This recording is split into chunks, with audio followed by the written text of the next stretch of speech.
Hello, hello. Welcome back to another episode. Today, I want to talk about something a little bit different. I want to get away from the whole basketball thing.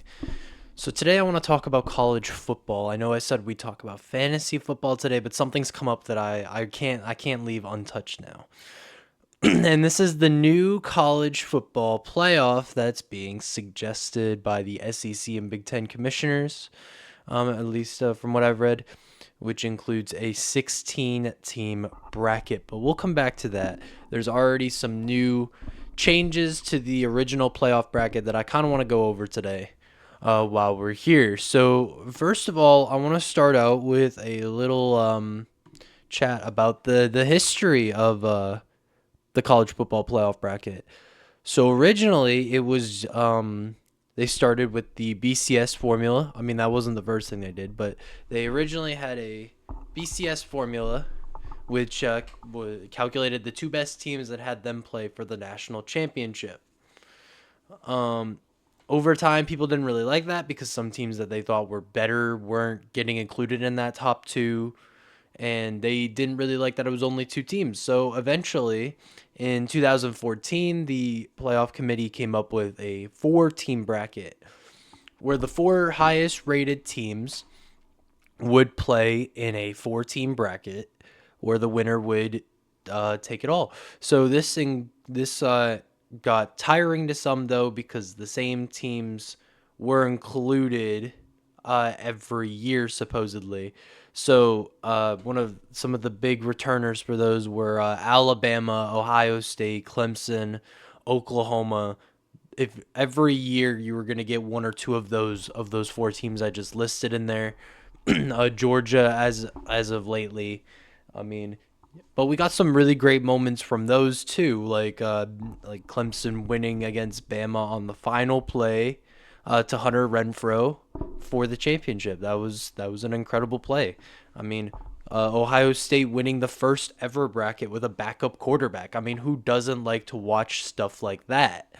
So then there was the idea to expand it to 12 teams because there were teams being left off of the four-team bracket, like the 13-0 Florida State team that didn't make the bracket was one of two teams ever to be undefeated and not make the bracket. They ended up losing by 60 in their bowl game, by the way. That was because Jordan Travis's injury against Northern Alabama, that gruesome leg injury. He recently medically retired. I wish him the best in his new career, whatever it's going to end up being, or if he just has enough money to live out the rest of his life. But that Florida State team, UCF didn't make the or the playoffs when they went 13-0. And I'm sure there are plenty of other teams like Notre Dame. I'm sure missed out one year. I'm sure Ohio State missed out one year. I'm sure Bama missed out on a couple of years where people thought they kind of belonged to in that bracket. I mean, that's just part of the playoffs. I mean, is it not? I mean, we don't get this issue in the NFL or the what's it called, the NBA, because it's solely based on record. It is all one big league versus college football, which feels like six different leagues all trying to be meshed into one. This whole conferences thing, where it feels like the conference comes before the NCAA in a way. So let's kind of dive into that idea of Alabama is a team that play. I mean, Alabama plays 9 SEC teams every year, right? Or I think it's 9, but there's obviously some differences in the strength of both of those conferences versus the ACC and the SEC. But part of that challenge is being able to decipher which team is better, which is why we have a whole committee made out to do things like that, to decide to determine based on strength of schedule, based on other stats, wins, losses, who's the better team, even though there are 150 plus teams and they can't all play each other. Like in the NBA, every team plays every team, just about. They have 82 games and 30 teams. Everybody plays everyone. Well, in the NFL, we have what's it now going to be 17 games per year. It's 16, 17 games per year. 32 teams. You play about half. Your record is pretty strong determination of where you belong in the league. So when it comes to college football, though, it's very different because there's only now 12 games, 13 games, including bowl or conference championship, and we have to determine who's the best one out of all of them. So teams that go 13-0 may have a easier schedule though than a team that goes 9-3 in the SEC, which is what the issue is that the SEC has much better teams but has to play a harder conference. So they're going 8-4 or 9-3, with those three losses being to teams like Alabama, Georgia, Texas, and then beating good teams like let's say Ole Miss, and then they're not getting rewarded because they're playing in harder conferences. While teams like Clemson and SMU make the playoffs. Well, Clemson was 9-3 and they made the playoffs this last year. Now, I don't hate Clemson. I attend Clemson University as we speak. So Clemson was a team that was playoff caliber. Like they put up a good game against Texas. I can't say the same about SMU, but it doesn't really.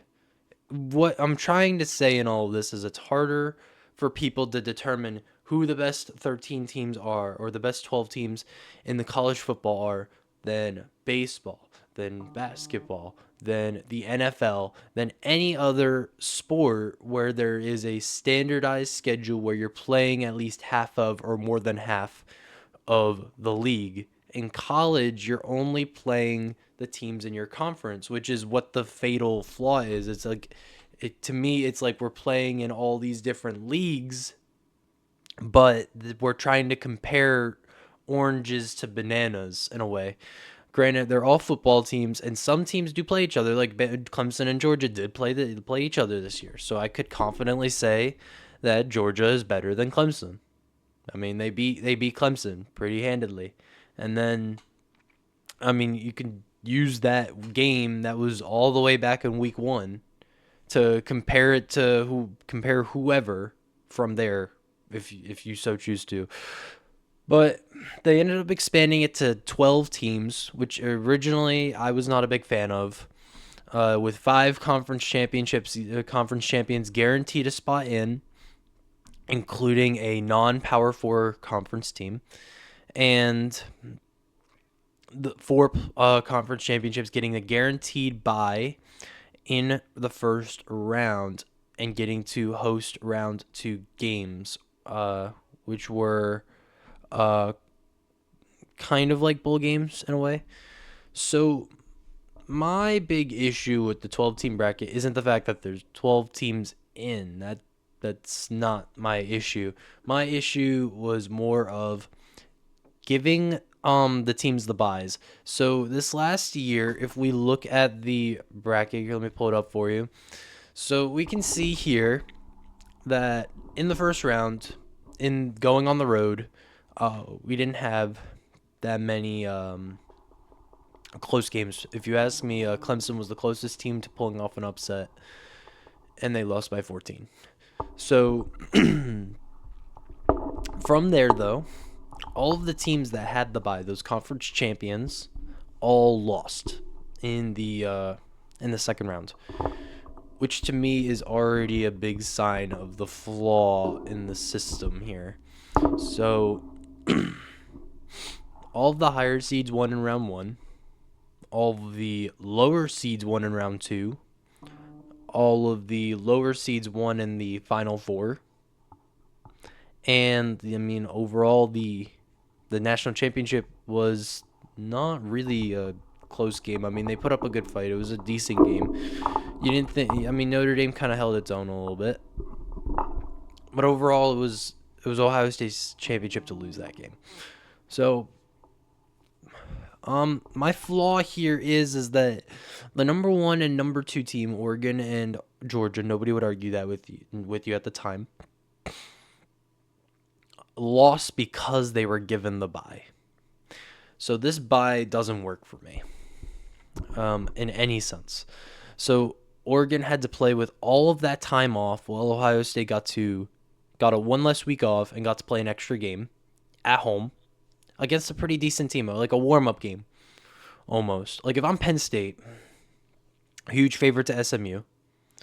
They get to play a game at SMU now before playing Boise State, and I win by 28. And then I get to play Boise State afterwards, immediately after, which I'm already a favorite for. I'm already a favorite to beat them. But Boise State has to take another week off for some reason, just because they've earned it. Like, it's ridiculous because it caused Boise State to lose. It caused Georgia to lose. It caused Oregon to lose, and it caused Arizona State to lose. I mean, Arizona State, I won't put it on them. They played a really good game. That game was the best game all year, no doubt about that. So with the new suggestion of the 16 team bracket, we're finally going to be able to get rid of these byes, and I think we're actually going to start to create a bracket that symbolizes who the best teams are.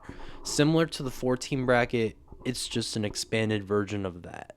Now, love it or hate it, that is the direction we're going to go in the long run anyway, because it brings in more revenue for the NCAA, and that's all they really care about.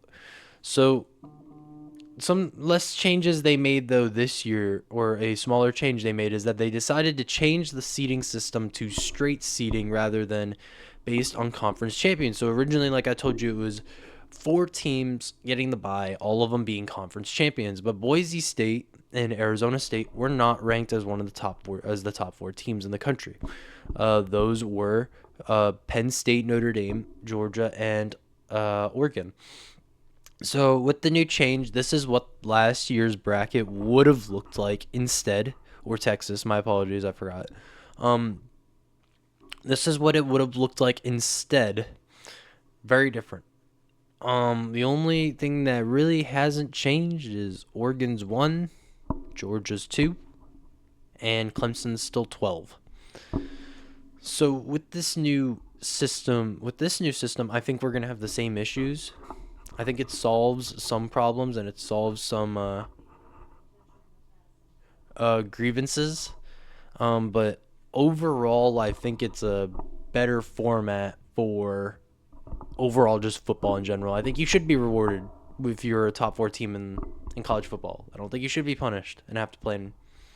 And I mean, if the bye, what I think the easy solution is to this, I guess as a non-committee member, what I'd suggest is that after round 1, I'd give another week off in between round 1 and round 2. So that, say Notre Dame beats Clemson in round 1, they now have to wait an extra week before playing Penn State. So it's almost like they're both coming off of a bye, I guess, would be my best suggestion. So that's all I can really add to that. So the new 16 team format, though, that's an interesting idea that's been brought up, though. Like I said, I think it solves the issues of this byes being a problem. But the argument for it is that Bama and Miami were left off of this last year's bracket and should have been in it. Now, that's an issue I have with overall just the playoff in the first place when you're picking teams, because every year you're going to have somebody say that they were left off, and even with the 16 team bracket, there's going to be a 17th or 18th team that people thought should have made it in. And it's ridiculous because eventually what you're going to get is some March Madness type bracket with 64 teams. And I mean, if that's what they want to do, then they can do that. If that's what the people want, then sure. But that's a lot of games. I mean, for any team in general. I mean, I don't want to play that many games. That ends up coming out to like 20, 21 games or not that many, sorry. Maybe like 18, 19 games in the season. Ooh. I mean, I guess you could argue the pros do it, but they get a lot. They get 2 weeks off per year. And I mean, half of them don't even make the playoffs. I mean, I feel like that's just gonna cause more injury or the more games you're playing. So, and then the last idea I want to touch on is this idea that the SEC and Big Ten should get 5 bids into the 16-team bracket. I believe, or maybe the SEC, maybe it was just the SEC saying they wanted 5 bids. So the SEC basically wants 5 guaranteed spots in the 16-team bracket, along with 5 conference championships and champions, and what would that leave? 7 other teams. Huge red flag for me. No. Now, I get the argument. The Big Ten and the SEC are the 2 best conferences in college football, no questions asked, and they should have the most teams in the playoffs if they have the record to do so and the strength of schedule to do so. 100% could get behind that. Now, this last year, just looking at the bracket right here, we had 3 SEC teams, unless I'm missing somebody, with Texas, Georgia, and Tennessee. And we had what's that? 6 Big Ten teams or 4 Big Ten teams. I don't know where 6 came from. Ohio State, Indiana, Oregon, Penn State. So 7 of the 12 teams were from those 2 conferences, and one of the teams that made it was an independent team without a conference. It was Notre Dame. So,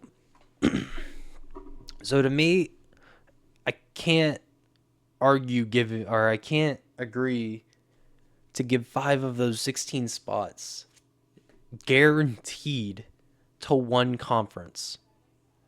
Because what if your conference stinks one year and we're stuck with 5 of them? I mean, there could be plenty of teams that deserve it more. Like Miami this last year, maybe Miami could have taken that. It could take one of those 5 spots instead. And it's just, no, I don't like the idea of guaranteeing spots because your conference is good and because it brings in a lot of money. I will never argue that the SEC doesn't bring in money, but I will argue that it doesn't deserve guaranteed spots.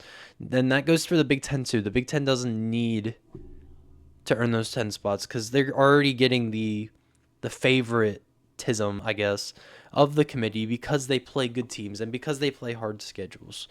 So you might even just get 5 teams anyway. You might get more. I don't think you will, but I think you can get more if you have good records. So teams like LSU this year, who's starting in the top 10, has to go to Clemson week 1. They can lose that game and still make it. I mean, it's not like it's the end of the world.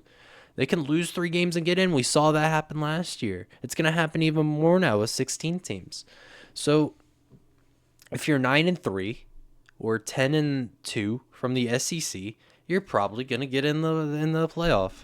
It's just that simple, man. You don't need to guarantee that like an 8-4 team gets in. I feel like they're being a little insecure here, and I guess they're a little scared because Bama was left out this last year. So, and then my last take, kind of going off that same thing, was the Big 12 commissioner was asked about that 5-11 format with 5 SEC teams because this change could come as early as this upcoming season. So,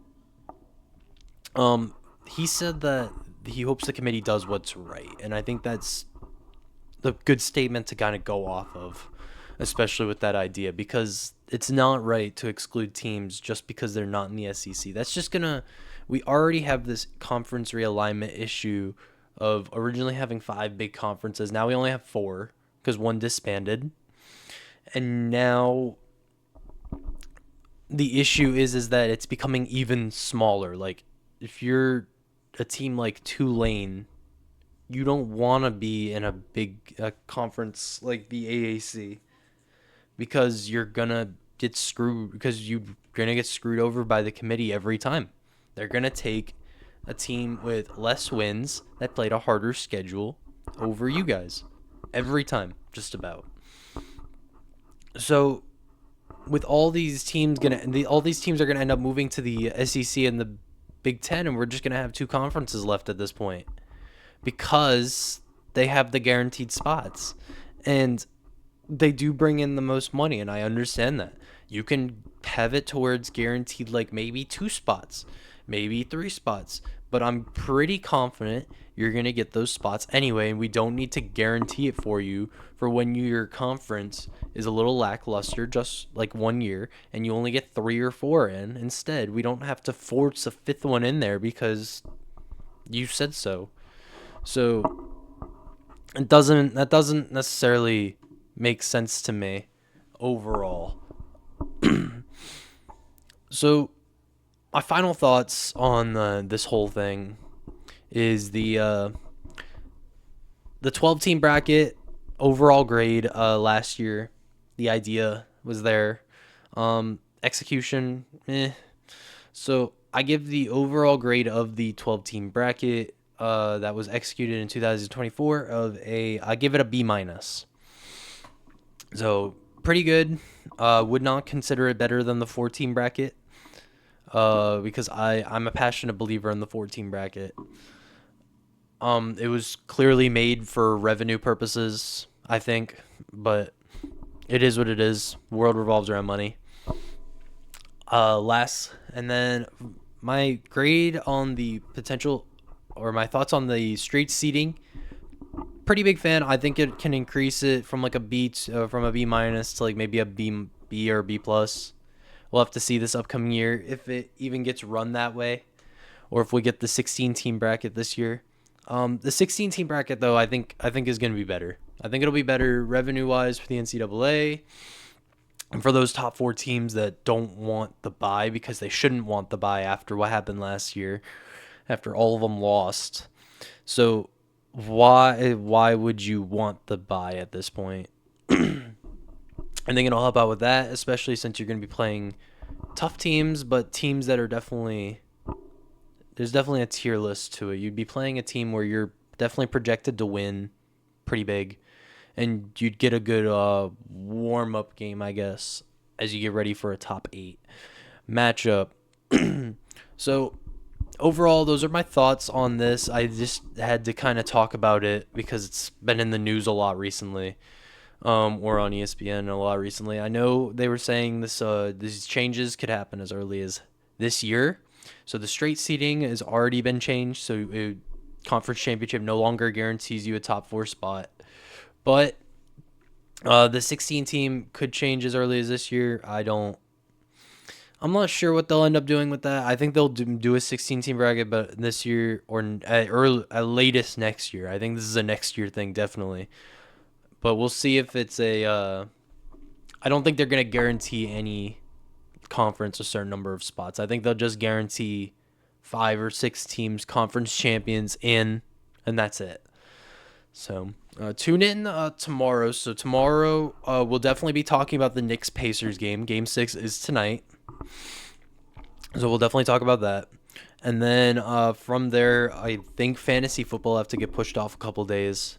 Pending what it is, I'm going to be talking about the most underrated player in each position coming up in this fantasy football season. And then Knicks Pacers, depending on the result. If the Pacers win, we'll talk finals predictions as well. And then also, if you haven't checked out the blog, I put out my first round NBA mock draft for the coming year. I will link the website down below. And other than that, have a blessed day.